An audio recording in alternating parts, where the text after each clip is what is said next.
तो hello students, आशा है आप अच्छा कर रहे होंगे। तो चलिए हम लोग, जैसा मैंने वादा किया था, हम लोग शुरुआत करते हैं अपने ऑनलाइन क्लासेस की।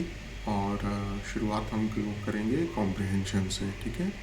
तो ये सेशन उन लोगों के लिए है मेनली जिनकी इंग्लिश वीक है, ठीक है। वो लोग इससे ज़्यादा लाभान्वित होंगे जिनकी इंग्लिश वीक है, जिनकी जो हिंदी मीडियम से पढ़े हुए हैं, जिनकी इंग्लिश काफ़ी अच्छी है, जो इंग्लिश मीडियम से पढ़े हैं, जो इंग्लिश का इजीली ट्रांसलेशन कर लेते हैं, जिनको पूरा पैराग्राफ समझ में आता है, उनके लिए भी यूज़फुल है।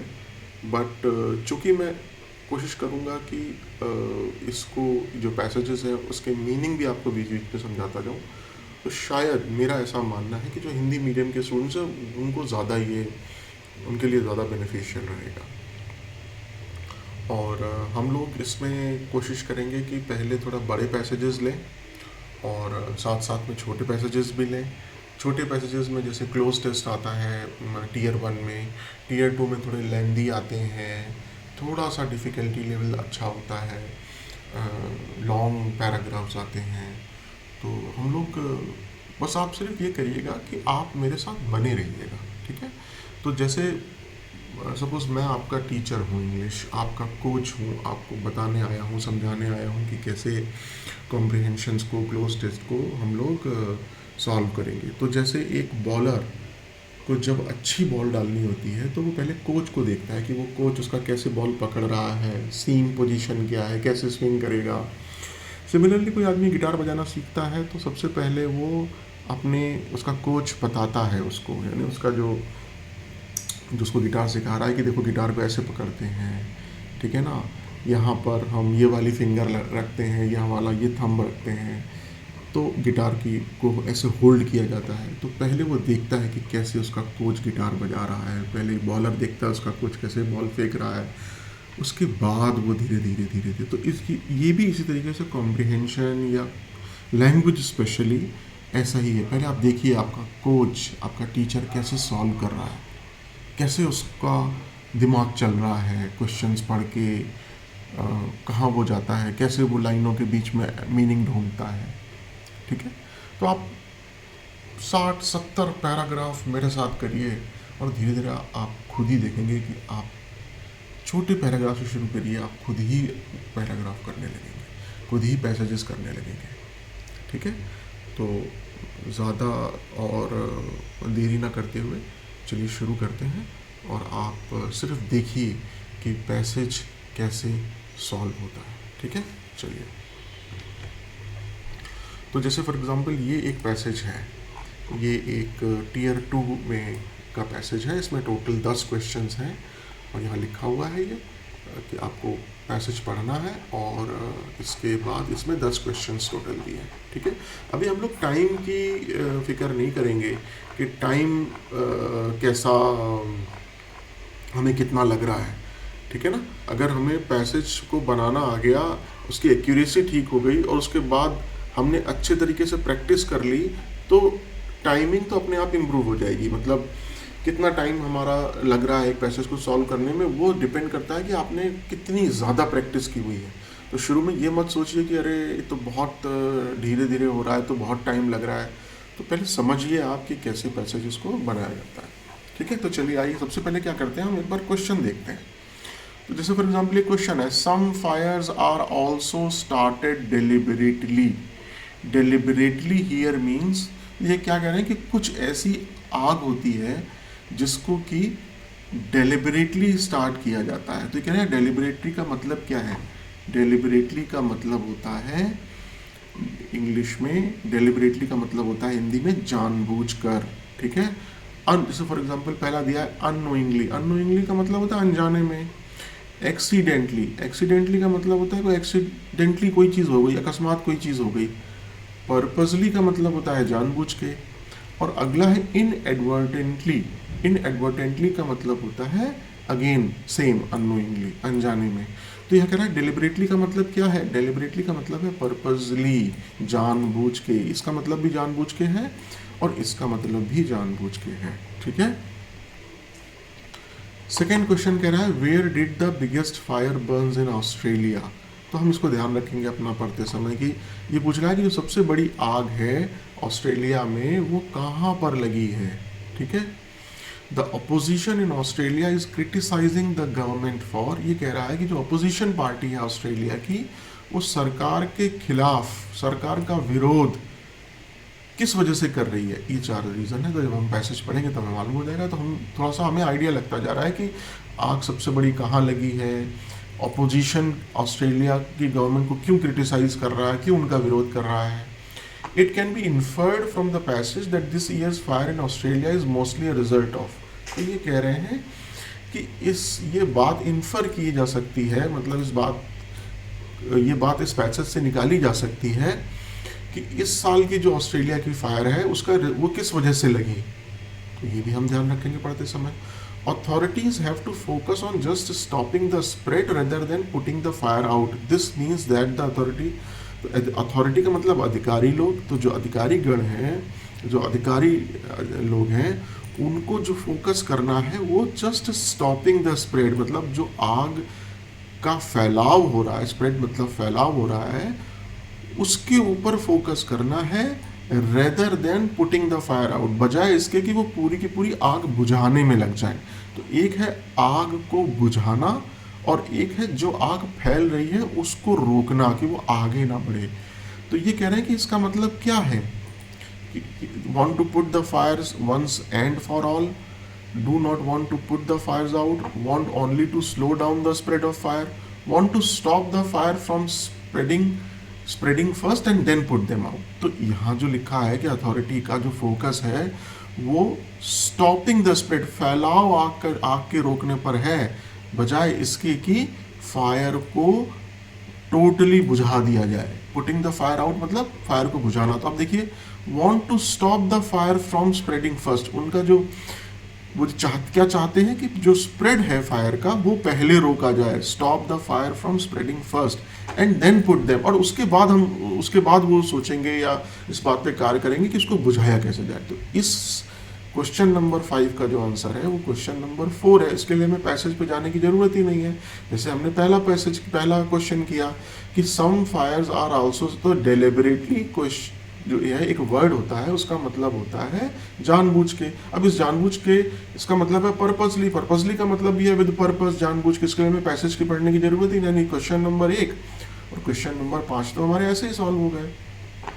उसके बाद आता है question number 6, what is the long lasting damage that the bush fires have caused to the wild life in Australia. ये कह रहे हैं कि जो दीर्घकालीन डैमेज है, जो दीर्घकालीन विनाश है जो कि जंगल की आग ने किया है, बुश फायर्स ने वाइल्ड लाइफ के ऊपर, वहाँ के जंगली जीवन के ऊपर, वो क्या है, तो वो भी हम पढ़ेंगे मैं पैसेज में।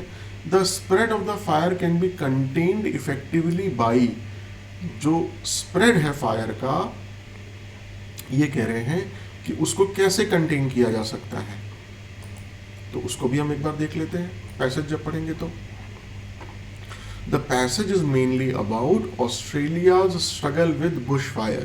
ये कह रहे हैं कि जो पैसेज है इसका जो मेन सार है, ये जो पैसेज मेनली है ये किसके बारे में है, सेंट्रल थीम क्या है, 4। तो इसके लिए हमें क्या होगा, 100% पूरा पैसेज पढ़ना पड़ेगा तभी हम उसका आंसर दे पाएंगे। Which of the following countries has not sent help for fire fighting? कौन सा ऐसा देश है जिसने मदद के लिए, फायर फाइटिंग की मदद के लिए हेल्प नहीं भेजी, यानी कि अग्नि को बुझाने के लिए, अग्नि से लड़ने के लिए, अग्निशमन जिसको बोलते हैं उसके लिए कौन सा ऐसा कंट्री था जिसने अपनी हेल्प नहीं भेजी, नॉट सेंट। आगे देखते हैं, हम पैसेज पढ़ेंगे। Which statement is not true according to the passage, passage के अनुसार इसमें से कौन सा स्टेटमेंट सही नहीं है, तो उसके लिए भी हमें 100% पूरा पैसेज पढ़ना पड़ेगा। तो आइए सबसे पहले हम लोग क्या करते हैं, पैसेज एक बार पढ़ लेते हैं। तो ये क्या कह रहा है, सिंस सितंबर से at least 25 people have died and thousands have been made homeless. सितंबर से कम 25 लोग मारे जा चुके हैं और हजारों लोग जो है वो घर से बेघर हो गए हैं। होमलेस मतलब बेघर होना। Every state and territory in Australia has experienced fire this summer. इस गर्मी में ऑस्ट्रेलिया के हर स्टेट ने और लगभग हर इलाके ने, टेरिटरी मतलब इलाका, इलाके ने फायर को झेला है। But the biggest fire burn along stretches of the eastern and southern coast, लेकिन जो सबसे ज़्यादा जो आग, बड़ी आग है, वो ईस्टर्न और सदर्न कोस्ट है। कोस्ट का मतलब क्या होता है? समुद्र के पास के इलाके, जिसको हम तटीय इलाके बोलते हैं, समुद्र के तटीय इलाके, यानी कि ईस्टर्न एंड सदर्न कोस्ट पर सबसे बड़ी आग लगी हुई है। तो अगर हमने ध्यान दें, नीचे ही एक क्वेश्चन पढ़ा था कि where did the biggest fire burns in Australia, Australia में सबसे ज़्यादा बड़ी आग कहाँ लगी है? और हमने अभी पढ़ा ऊपर ईस्टर्न एंड सदर्न कोस्ट। ये देखिए ईस्टर्न एंड सदर्न कोस्ट। तो पहला क्वेश्चन, हमारा पहला क्वेश्चन हमने पहले कर लिया था, इसका आंसर था पर्पसली। दूसरा क्वेश्चन हमने अब कर लिया, along the eastern and southern coast. ठीक है ना? तो क्वेश्चन पढ़ने से हमें क्या हुआ, एक बार याद रह गया कि हाँ क्या क्वेश्चन था। Where most of the population lives, ठीक है? तो ये ईस्टर्न एंड सदर्न कोस्ट, जो पूर्वीय और जो दक्षिणीय तटीय इलाके हैं ऑस्ट्रेलिया के, जहाँ ज़्यादातर लोग रहते हैं। This includes area around Sydney and Adelaide. ये दो शहर, मुख्य शहर हैं ऑस्ट्रेलिया के। ये शहर साउथ के कोस्ट पार्ट में और ईस्टर्न कोस्ट पार्ट में आते हैं। अच्छा, more than 6.3 million hectares, 63,000 square kilometre और 15.6 million acres have been burned so far. ये कह रहे हैं कि 63,000 स्क्वायर किलोमीटर या 15.6 मिलियन एकड़ जो है वो अभी तक जंगल का जल चुका है। 6.3 मिलियन एकड़, 1 हेक्टेयर इज रफली the size of a sports field. तो इस 6.3 मिलियन एकड़ में ये बता रहे हैं कि 1 एकड़ जो है वो करीब करीब एक खेल के मैदान के बराबर होता है, रफली, लगभग। To put that in perspective, around 8,000 hectares were engulfed in bush fire in 2018 in California. तो ये कह रहे हैं कि अगर आप अंदाजा लगाएं तो लगभग 8 लाख हेक्टेयर 2018 में कैलिफोर्निया में आग से घिर चुका था। इनगल्फ मतलब घिरना। तो कैलिफोर्निया आपको मालूम एक जगह है अमेरिका में। अमेरिका में जो कैलिफोर्निया के जंगल है वहाँ भी अक्सर ही हम सुनते हैं आग लगी रहती है। तो 2018 में 8 लाख हेक्टेयर जल गया था कैलिफोर्निया के जंगलों में। और उसके मुकाबले आप सोचिए कि 6.3 यानी कि 63 लाख हेक्टेयर जल चुका है। कहाँ पर? ऑस्ट्रेलिया में। अब हमने यहाँ पर ये 8 लाख हेक्टेयर से रिलेटेड एक क्वेश्चन पढ़ा था, अगर आप नीचे आए तो।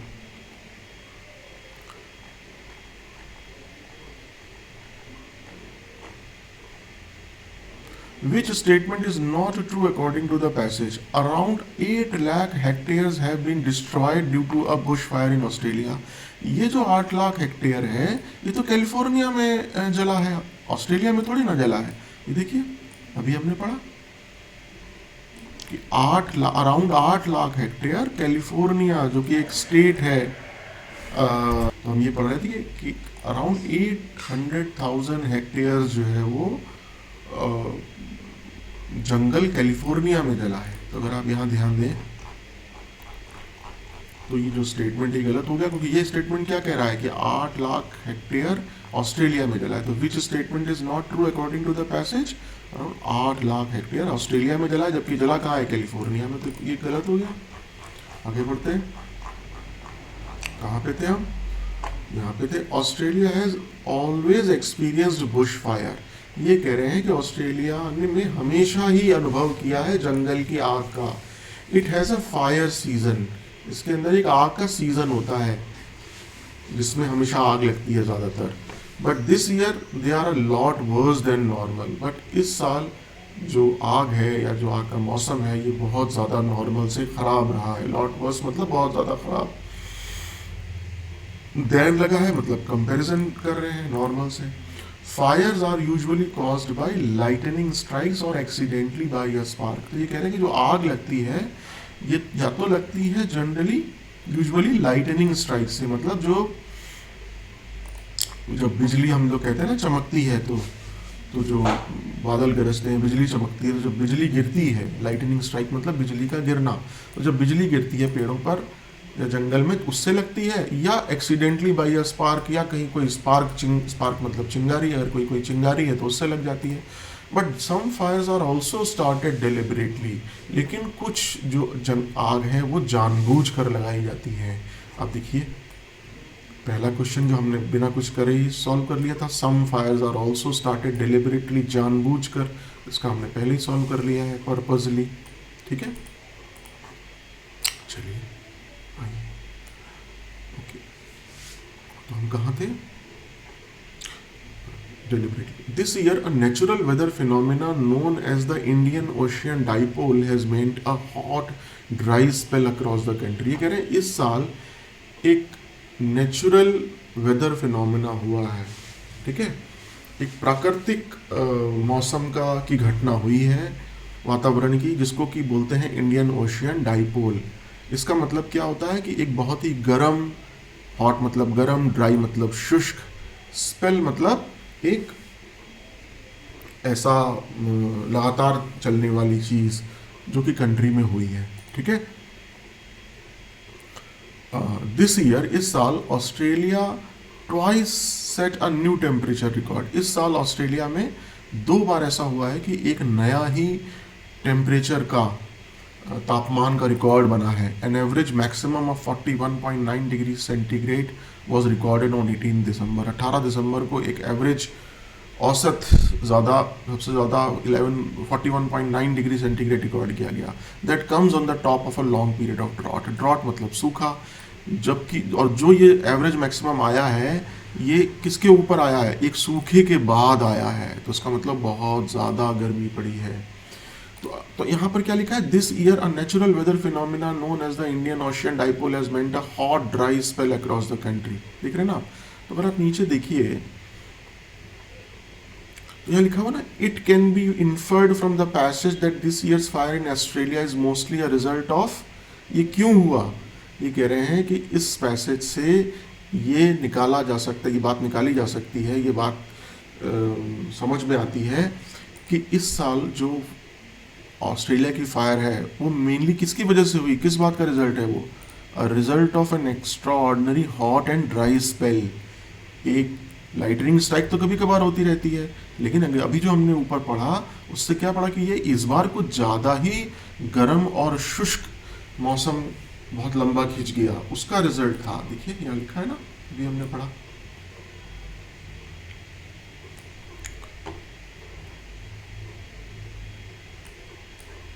This year a natural weather phenomenon meant a hot dry spell across the country। इस वजह से ये इतनी ज़्यादा आग लगी, ठीक है ना। और वही हमने यहाँ पर हमें क्वेश्चन नंबर 4 का भी आंसर मिल गया। Result of an extra ordinary hot and dry spell, जो बहुत ही गर्म और शुष्क मौसम था, उसका एक असाधारण, एक्स्ट्रा ऑर्डिनरी मतलब असाधारण रूप से वो लंबा खिंच गया। इसकी वजह से इस साल की जो फायर है वो ऑस्ट्रेलिया की इस वजह से हुई। ठीक, डिलिबरेट अटेम्प्ट टू, एक जानबूझकर आग लगाई गई, कहीं हमें ये नहीं मालूम पड़ रहा अभी तक पैसेज से। An accidental spark in the jungle में कोई एक्सीडेंटल स्पार्क हुआ ये भी नहीं मालूम हमें, ये भी हमें कहीं ऐसा नहीं लिखा है। चलिए आगे बढ़ते हैं।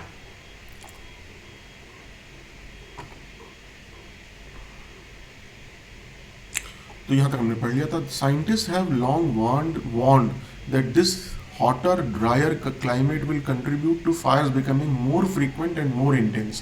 तो ये कह रहे हैं वैज्ञानिकों ने बहुत पहले ही चेतावनी दे दी थी, have long warned that this hotter, drier का क्लाइमेट की जो गर्म और शुष्क वातावरण है, मौसम है, ये इस बार कंट्रीब्यूट करेगा, मतलब यही कारण बनेगा फायर जो बार बार आ रही है। मोर फ्रीक्वेंट मतलब उनकी फ्रीक्वेंसी ज़्यादा है आग लगने की, और उनकी जो तेजी है, इंटेंस है, वो मतलब आग जो है बार बार आएगी, ज़्यादा बार आएगी, फ्रीक्वेंट आएगी, और आग की जो तेजी है वो ज़्यादा रहेगी। ठीक है।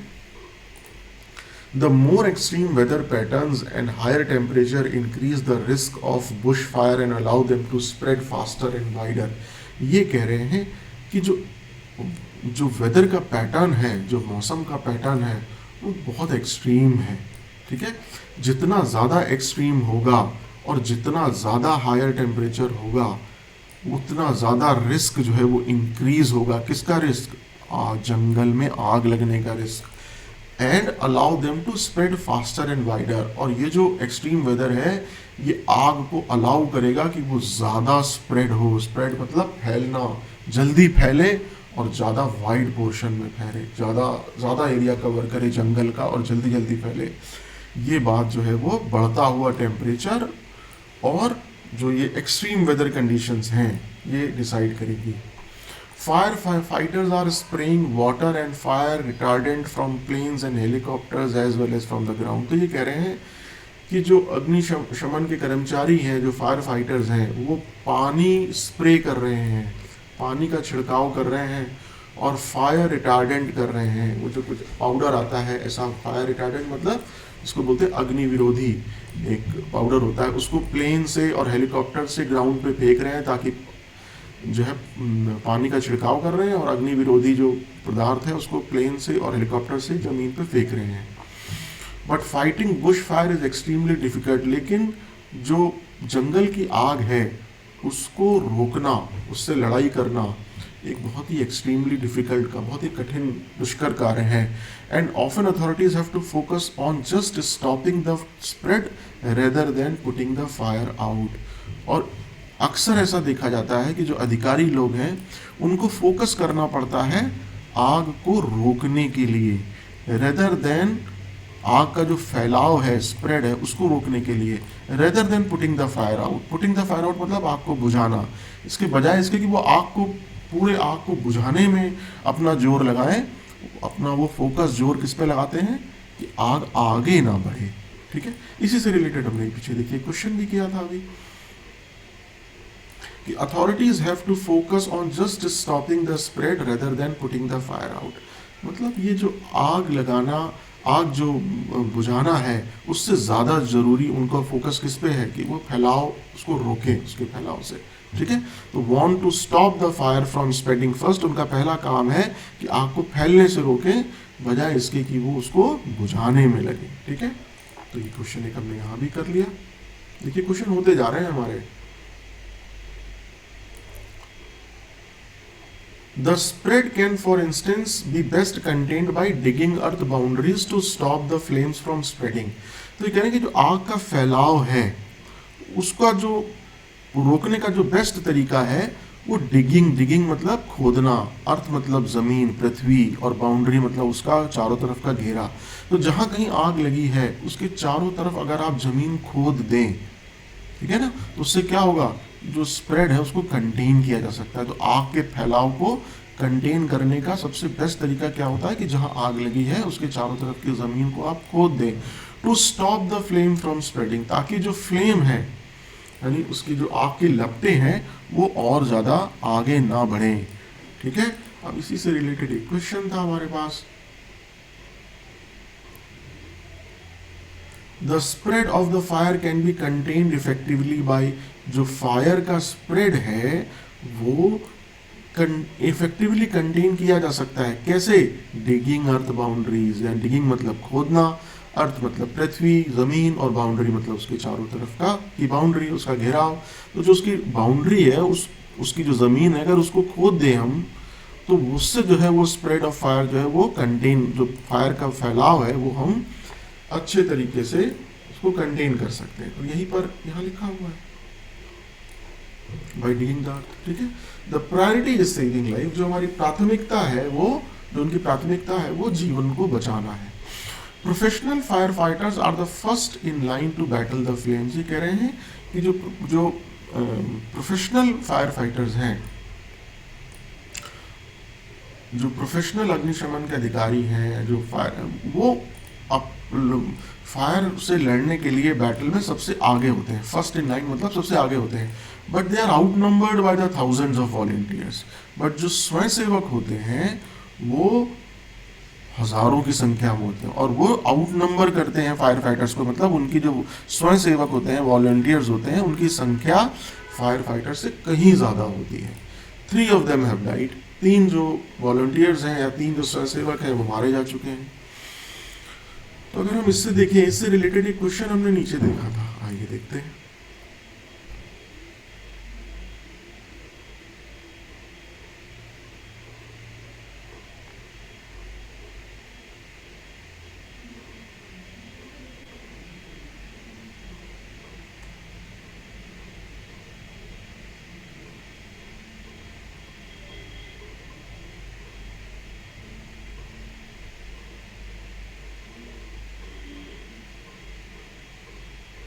मेरे ख्याल से ऐसा क्वेश्चन नहीं था, ठीक है। चलिए कोई बात नहीं, मुझे ऐसा लगा कि शायद ऐसा क्वेश्चन मैंने देखा कहीं, कोई बात नहीं, अगर आएगा तो हमें पढ़ लेंगे हम। हमने ये पढ़ा कि 3 ऑफ देम हैव डाइड, उनमें से 3 मारे जा चुके हैं, उनमें से 3 मारे गए, क्यों, किसमें से, जो हमारे पास सेवक थे, thousand of. There is also help coming from abroad, ये कह रहे हैं कि एक जो सहायता है वो विदेशों से भी आ रही है। यूएस, कनाडा और न्यूजीलैंड ने हैव सेंट फायर फाइटर्स, उन्होंने अपने फायर फाइटर्स, उन्होंने अपने अग्निशमन अधिकारी भेजे हैं।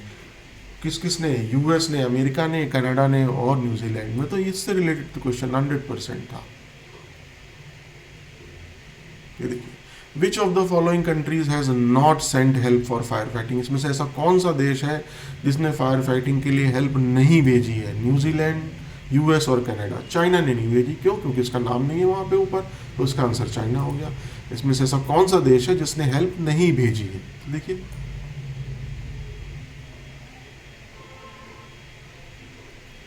यूएस, कनाडा और न्यूजीलैंड ने भेजी है, चाइना ने नहीं भेजी। Australia's police, military and navy are also involve in rescue and evacuation effort. तो ऑस्ट्रेलिया की जो पुलिस है, मिलिट्री है और जो उनकी नौसेना है, वो भी इन्वॉल्व है किसमें?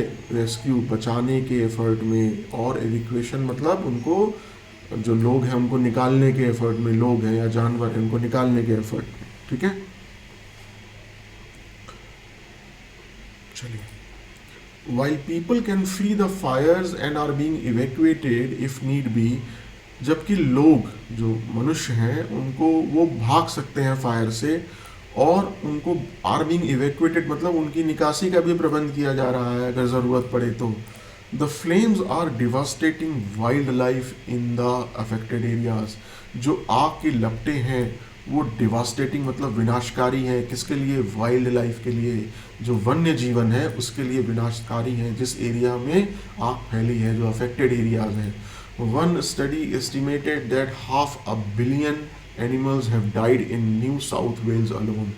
एक जो अध्ययन हुआ है उसके अनुसार करीब करीब आधा बिलियन, बिलियन को हम लोग हिंदी में क्या बोलते हैं? अरब, आधा अरब जो जानवर हैं वो मारे जा चुके हैं। न्यू साउथ वेल्स एक प्रदेश है, एक स्टेट है ऑस्ट्रेलिया में, उसके केवल न्यू साउथ वेल्स के ही अंदर आधे खरब से ज़्यादा, 500 million एनिमल्स हैव डाइड, आधे खरब से ज़्यादा जानवर मारे जा चुके हैं।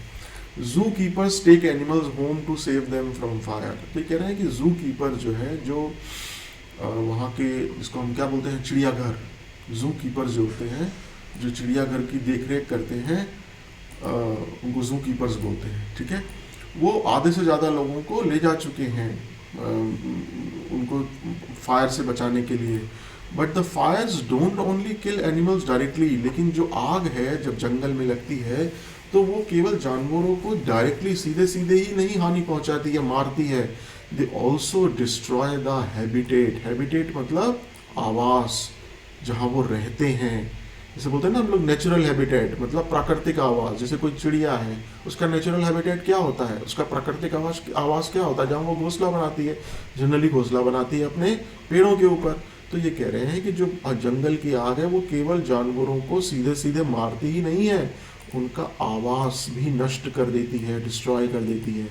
Leaving the survivors vulnerable even when the Fyers have gone. तो ये क्या कह रहे हैं कि जो बच जाते हैं, जो जंगल की आग से बच जाते हैं, वो वनरेबल हो जाते हैं even though when the Fyers have gone. जबकि आग बुझ जाती है, चली जाती है, उसके बाद भी वो वनरेबल हो जाते हैं। मतलब वनरेबल का मतलब क्या होता है? असुरक्षित। वो असुरक्षित रह जाते हैं तब जबकि आग बुझ जाती है। क्यों? क्योंकि कोई चिड़िया है, उसने अपना घोंसला बनाया, जंगल में आग लगी, वो पेड़ जल गया, उसका घोंसला खत्म हो गया तो वो असुरक्षित हो गई। अब उसे कोई पेड़ नहीं है जहाँ वो जंगल में अपना घोंसला बनाए, ठीक है। So the true scale of loss is not clear. इसलिए जो इतना बड़ा लॉस का स्केल है, मात्रा है, वो अभी भी क्लियर नहीं है।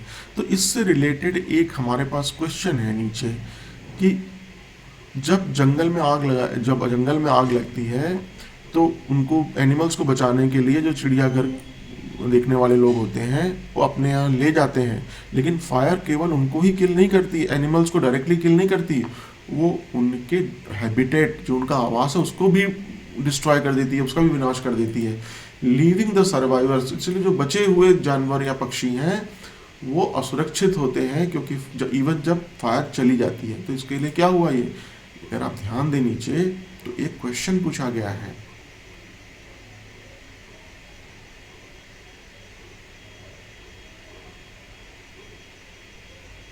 कि लॉन्ग लास्टिंग डैमेज जो है, जो लॉन्ग लास्टिंग का मतलब दीर्घकालीन, जो जंगल की आग है उससे वाइल्ड लाइफ पे लॉन्ग लास्टिंग डैमेज क्या पहुंचता है।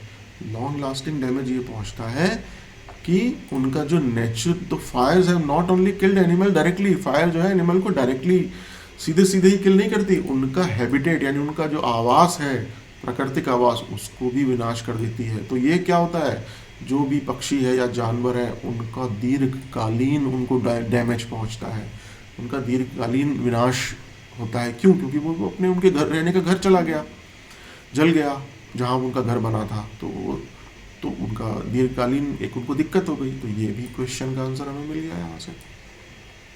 और ये पैसेज लंबा पैसेज है, टीयर 2 का पैसेज है, टीयर 1 का नहीं है। तो मैं आपको ये बता रहा हूँ कि देखिए कितना आसान है इसको सॉल्व करना, धीरे धीरे प्रैक्टिस करेंगे तो आप भी सीख जाएंगे। आगे बढ़ते हैं। तो हमने कहाँ तक पढ़ा था, हमने पढ़ा था कि so the true scale of loss is not yet clear, जो उनका जो एक्चुअल किस स्केल पर उनका विनाश हुआ है, किस स्केल पर उनकी हानि हुई है, ये अभी तक क्लियर नहीं है। Experts say more than 100,000 cows and sheep may also have been lost. तो जो विशेषज्ञ हैं, एक्सपर्ट्स हैं, वो क्या कह रहे हैं, वो कह रहे हैं कि 1 लाख से ज़्यादा गाय और भेड़ वो भी ख़त्म हो गई, खो गई है, मतलब मारी जा चुकी हैं, which is devastating for farmers, जो कि फार्मर्स के लिए एक बहुत बड़ा विनाश का कारण है, फार्मर्स के लिए, जो किसान हैं। Each state run its own emergency operation, हर प्रदेश, हर स्टेट जो ऑस्ट्रेलिया का है उसका अपना एक अलग इमरजेंसी, अपना खुद का एक इमरजेंसी ऑपरेशन है। But prime minister Scott Morrison has promised better funding for firefighting and payouts for volunteer firefighters. लेकिन जो प्राइम मिनिस्टर हैं, जो प्रधानमंत्री हैं ऑस्ट्रेलिया के, जिनका नाम स्कॉट मॉरिसन है, उन्होंने ये वायदा किया है कि आपको ज़्यादा पैसा उपलब्ध कराया जाएगा फायर फाइटिंग के लिए, और जो वॉलंटियर्स हैं, जो स्वयंसेवक हैं, जो फायर फाइटर्स हैं, उनको भी ज़्यादा अच्छा पे आउट मिलेगा, उनको भी ज़्यादा अच्छे पैसे मिलेंगे। ठीक है। And an additional Australian $2 billion for the recovery, Australian $2 billion और US डॉलर 1.4 बिलियन और 1 बिलियन पाउंड, जो कि ऑस्ट्रेलियन $2 बिलियन के इक्वलेंट होते हैं। ये जो है वो एडिशनल, इसके अतिरिक्त जो सहायता प्रदान की जाती है, उसके अतिरिक्त इतना पैसा और रिकवरी के लिए प्रदान किया जाएगा। But the national government has come under strong criticism, पर जो उनकी सरकार है, जो देश की सरकार है ऑस्ट्रेलिया की, वो बहुत ज़्यादा कड़े विरोध का सामना करना पड़ रहा है। कहाँ से? ओपोनेंट से, मतलब जो विरोधी पार्टियां हैं उनसे बहुत ज़्यादा उनको विरोध का सामना करना पड़ रहा है। वो क्या कह रही है कि it has not being doing enough against climate change, कि जो मौसम का बदलाव है उसके लिए नेशनल गवर्नमेंट, जो सरकार है, वो ज़्यादा कुछ नहीं कर रही है। ठीक है, has not been doing enough, पर्याप्त नहीं कर रही है, एनफ मतलब पर्याप्त। The country is one of the world's biggest per capita greenhouse gas emitters. जो ऑस्ट्रेलिया है वो विश्व का one of the world's biggest, मतलब जो बड़े बड़े ग्रीन हाउस गैस एमिटर्स हैं। एमिटर मतलब होता है कि किसी चीज़ का उत्सर्जन, इसकी हिंदी होती है कि गैस का उत्सर्जन जो होता है, ग्रीन हाउस गैस खराब गैस होती है ना, उसका उत्सर्जन करने वाला विश्व का मतलब one of the world's biggest है। जो सबसे बड़े बड़े देश जो ग्रीन हाउस गैस का उत्सर्जन कर रहे हैं उनमें ऑस्ट्रेलिया जो है वन ऑफ द बिगेस्ट है। But under international agreement, but उसने जो अंतर्राष्ट्रीय एग्रीमेंट किए हुए हैं उसने कहा है कि हम इसको रिड्यूस करेंगे, जो उसका green house gas emitters, green house gas का जो उत्सर्जन है उसको कम करेंगे। तो इससे रिलेटेड भी एक क्वेश्चन अगर आप देखें,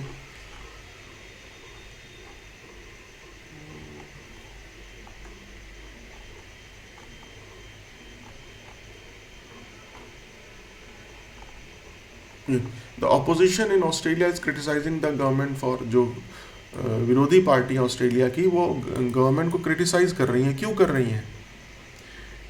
कि not doing enough against the climate change, जो वातावरण में मौसम में बदलाव हो रहा है उसके लिए ये जो ऑस्ट्रेलिया की सरकार है वो ज़्यादा पर्याप्त कार्य नहीं कर रही है। यही लिखा हुआ है यहाँ पे कि not being doing against climate change and not being doing enough against climate change. तो ये आंसर मिल गया हमें क्वेश्चन नंबर 3 का, not doing enough against the climate change. ठीक है, चलिए, the country is one of the world's biggest, ये हो गया था हमारा। तो ये आपको मालूम है ना, ग्रीन हाउस गैस एमिटर्स। तो जैसे जब दिन में सूरज उगता है तो वातावरण में गर्मी हो जाती है, और जब रात होती है तो थोड़ा सा वातावरण ठंडा हो जाता है, क्योंकि जो वो गैस है वो ऊपर की तरफ जाने लगती है जो। लेकिन जब ग्रीन हाउस गैस जहाँ ज़्यादा होती है, जब उसका उत्सर्जन ज़्यादा होता है, तो जो तापमान है वो ऊपर की तरफ नहीं जा पाता, रुक जाता है उन ग्रीन हाउस गैस की वजह से। तो जितनी ज़्यादा ग्रीन हाउस गैस होगी उतनी ज़्यादा वातावरण में गर्मी ज़्यादा होगी। ठीक है, मैं साइंस का स्टूडेंट तो नहीं था इतना ज़्यादा, हाँ बायोलॉजी और सब तो मैंने मतलब 12th तक ही पढ़ी है, बट इतना तो आइडिया है कि ग्रीन हाउस गैस क्या होती है। ठीक है, तो ये मैं इसलिए बता रहा हूँ कि चलिए एक जनरल आइडिया होना चाहिए। हाँ, अच्छा चलिए, तो हमारे ये क्वेश्चंस इसमें से आप ज़्यादातर हो गए, लेकिन फिर भी एक बार देख लेते हैं। सम फायर्स आर, ये हो गया पर्पजली, इसका आंसर हो गया। Where did the biggest fire burns in Australia? Along the eastern and southern coast, जो हमारे पूर्वी और दक्षिणी तट हैं उस पर ज़्यादा होता है। The opposition in Australia is criticising the government for not doing enough, पर्याप्त मात्रा में मौसम के बदलाव के लिए कार्य नहीं कर रही है।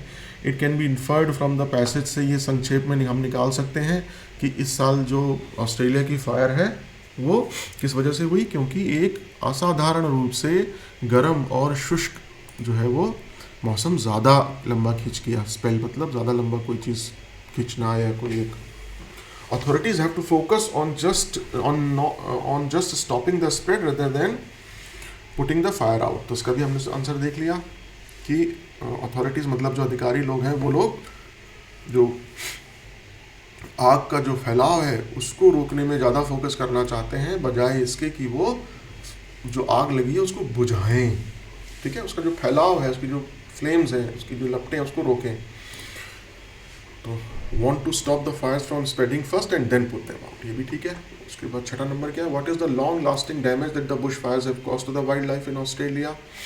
तो फायर्स ने केवल एनिमल्स को ही नहीं डायरेक्टली मारा, बल्कि उनके जो उनका प्राकृतिक आवास था उसको भी डिस्ट्रॉय कर दिया। तो इससे जो है दीर्घकालीन डैमेज हुआ। आगे बढ़ते हैं। The spread of fire can be contained effectively by, जो स्प्रेड है यानी जो फैलाव है फायर का वो कैसे ज़्यादा किया सकता है कि हम अर्थ के चारों, जहाँ जहाँ आग लगी है उसके चारों तरफ हम एक बाउंड्री में डिग कर दें। मतलब क्या करें, एक गड्ढा खोद दें उसके चारों तरफ।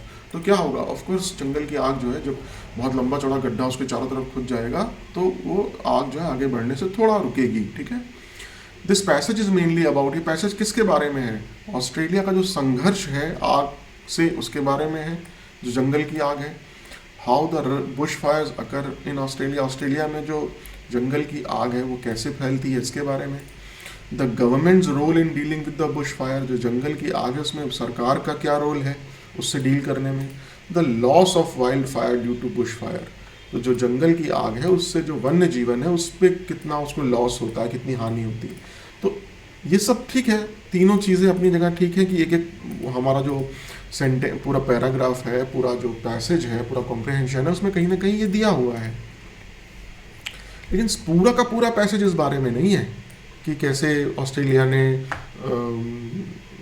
में कैसे ये जंगल की आग लगती है, या उसमें गवर्नमेंट का रोल क्या होता है, या उसमें हानि कैसे होती है वन्य जीवन की। ऑस्ट्रेलिया का संघर्ष क्या है, ऑस्ट्रेलिया में इतनी ज़्यादा आग लगती है, फिर उनके फायर फाइटर्स लगते हैं, फिर उनके प्रधानमंत्री ज़्यादा फंडिंग के लिए कहते हैं। तो ये सारी पूरा जो पैसेज है वो ऑस्ट्रेलिया के स्ट्रगल के बारे में है, उसके बुश फायर, उसकी जंगल की आग के बारे में। ठीक है, which of the following countries have not sent help, तो उसमें चाइना आ ही गया कि न्यूजीलैंड, अमेरिका और कनाडा ने भेजी थी जब उनके यहाँ हेल्प, लेकिन इनमें से चाइना एक ऐसा कंट्री था जिसने हेल्प के लिए नहीं भेजा। आखिरी question, which statement is not true according to the passage, इसमें से कौन सा स्टेटमेंट है जो ट्रू नहीं है। वो हमने पहले ही देख लिया था कि लगभग 8 लाख हेक्टेयर जो है वो डिस्ट्रॉय हुआ है, मतलब उसका विनाश हुआ है जंगल की आग की वजह से ऑस्ट्रेलिया में। लेकिन ये ऑस्ट्रेलिया तो था नहीं, ये तो कैलिफोर्निया था। तो इसका मतलब पहला ही स्टेटमेंट गलत है, नॉट ट्रू, जो सत्य नहीं है। ऊपर ही देखिए ना, एकदम शुरू में आ गया था 8,000 hectare were engulfed in bush fire in 2000 California, और यहाँ क्या दिया हुआ है, ऑस्ट्रेलिया। ठीक है, तो थोड़ा सा टाइम लगा हमें, मैं आपको एक्सप्लेन कर रहा हूँ, धीरे धीरे पढ़ रहा हूँ, धीरे धीरे एक्सप्लेन कर रहा हूँ, तो थोड़ा थोड़ा टाइम लगा, नो डाउट, बट ये टाइम अपने आप कम हो जाएगा। ठीक है ना, जैसे हर सब्जेक्ट में आप जब जितनी ज़्यादा प्रैक्टिस करते हैं, आपका टाइम वही क्वेश्चन को सॉल्व करने में बहुत कम लगता है। तो हमने पूरा पहले क्वेश्चन पढ़ लिए, क्वेश्चन पढ़ने से हमें एक आइडिया आ गया। क्वेश्चन आप 2 बार पढ़ लीजिए, 3 बार पढ़ लीजिए, आपको एक आइडिया लग जाएगा कि अच्छा क्या किस पोर्शन पे मुझे ज़्यादा फोकस करना है। आपने देखा होगा मैंने पहले क्वेश्चन पढ़े, क्वेश्चन पढ़ने के बाद जब मैं पैसेज पढ़ने लगा तो पैसेज पढ़ते पढ़ते ही मुझे ध्यान आ गया कि अच्छा यहाँ 8 लाख हेक्टेयर के बारे में दिया हुआ है कैलिफोर्निया, वहाँ ऑस्ट्रेलिया दिया हुआ है। मुझे धीरे धीरे समझ में आ गया कि अच्छा यहाँ पर ईस्टर्न एंड सदर्न कोस्ट की बात हो रही है कि पूर्वीय और जो दक्षिणी तट है वहाँ पर ज़्यादा बड़ी आग लगती है। मुझे नीचे मैंने क्वेश्चन देखा। इस तरीके से आप पैसेज बाद में पढ़ें, 1-2 बार क्वेश्चन पढ़ लें, तो पैसेज पढ़ने से आपको आपके दिमाग को ये मालूम होगा कि भाई मुझे किस ऐसे एरिया पे ज़्यादा ध्यान देना है। ठीक है, ये ध्यान रखिए। तो कोई भी चीज़ जब आप पढ़ते हैं और आपको मालूम होता है कि मैं ये सीख करने के लिए पढ़ रहा हूँ, सीख मतलब होता है ढूंढना। तो जब आपको मालूम है कि मैं पैसेज इसलिए ये पढ़ रहा हूँ क्योंकि उसमें वो क्वेश्चन मैंने अभी पढ़ के आया हूँ मैं, अगर आप पैसेज शुरू में ऐसे ही पढ़ने लगे तो आपको यही नहीं मालूम कि मुझे किन लाइनों पे ज़्यादा ध्यान देना है और किन पे नहीं। लेकिन जब आप क्वेश्चन पढ़ते हुए आ रहे हैं तो आपको मालूम है कि मुझे इन लाइनों में थोड़ा ज़्यादा ध्यान देना है क्योंकि अभी मैंने पढ़ा, मुझे कुछ आइडिया है। तो जब आप किसी किताब को, किसी पैसेज को, किसी पैराग्राफ को दिमाग में कुछ रखते हुए पढ़ते हैं कि अच्छा मुझे ये, मैं इसलिए पढ़ रहा हूँ, ये मुझे ये ढूंढना है इसमें से, यानी मेरा पर्पस, मेरा ऑब्जेक्टिव, मेरा टारगेट ये है, तो आपको मालूम है कि आप उसमें से क्या निकालना चाहते हैं, आपके माइंड को मालूम रहता है। इसलिए पैसेज को बाद में पढ़ना, 2-3 क्वेश्चंस या जितने भी क्वेश्चंस हैं उनको 2-3 बार पढ़ना वो ज़्यादा लाभकारी होता है। वैसे ये इंडिविजुअल सबका अपनी प्रायोरिटी है। अगर आपको लगता है कि पैसेज पढ़ने से आपको ज़्यादा जल्दी समझ में चीज़ें आती हैं तो आप वैसे करिए, क्योंकि पर्पस ये है कि भाई हमें कम समय में क्वेश्चन का सही हल ढूंढना है।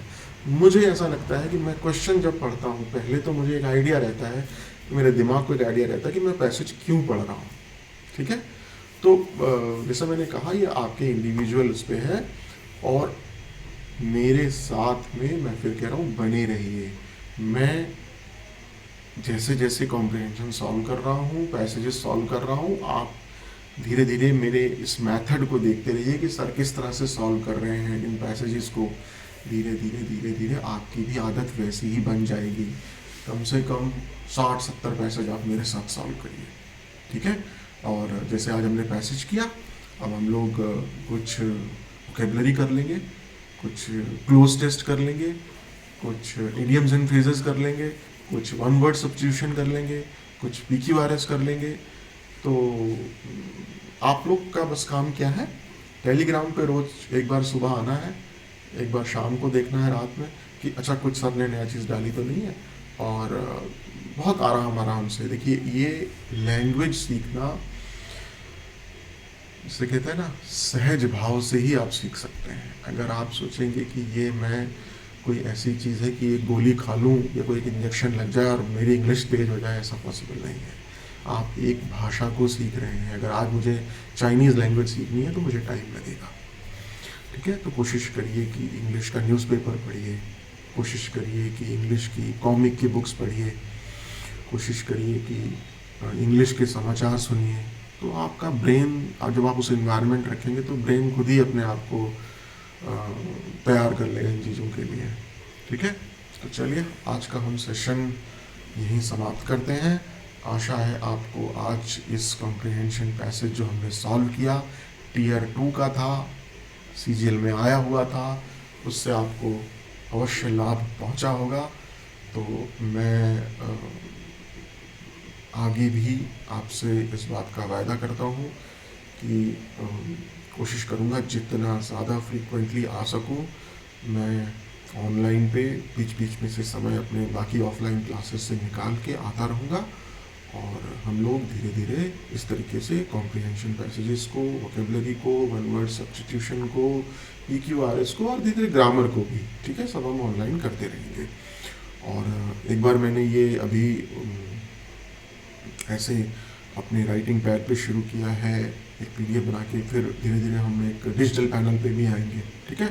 उसमें टाइम लगेगा थोड़ा सा, उसके लिए स्टूडियो की ज़रूरत पड़ती है। अभी तो मैं अपने रूम में हूँ, बीच में से जैसे बीच में एक बार आवाज़ काफ़ी तेज़ आने लगी, बार बार कोई बेल बजा रहा था तो मैंने म्यूट कर दिया, तो काफ़ी देर तक वो बेल बजाता रहा, जो भी घर में है कोई आया होगा। तो ये छोटी छोटी चीज़ें जो है वो, बट मैं आपसे वादा करता हूँ कि ये धीरे धीरे इम्प्रूव होगा इसमें, ठीक है। चलिए, तो अगर आपको ये सेशन अच्छा लगा हो तो इसको लाइक कर दीजिए, सब्सक्राइब कर दीजिए अगर अच्छा लगा हो। अगर लगा हो आपको कि हाँ कुछ फ़ायदा इस आधे घंटे का, 20 मिनट का, 40 मिनट का कुछ फ़ायदा मुझे मिला, तो लाइक करिए, सब्सक्राइब करेंगे, बेल बटन का आइकन दबा देंगे, तो उससे ये होगा कि हम एक आपको नोटिफिकेशन ऑन कर देंगे, तो जब भी कोई नया मैं वीडियो जैसे ही डालूँगा आपको नोटिफिकेशन तुरंत आ जाएगा आपके फ़ोन पे या आपके लैपटॉप पे, डेस्कटॉप पे, जहाँ भी आप देख रहे हैं। तो चलिए, आपका बहुत बहुत धन्यवाद कि आप मेरे साथ जुड़े, और मैं फिर इस आशा के साथ ये सेशन क्लोज करता हूँ कि आपको आज इस सेशन से कुछ ज़रूर से कुछ न कुछ फ़ायदा पहुँचा होगा। बहुत बहुत धन्यवाद।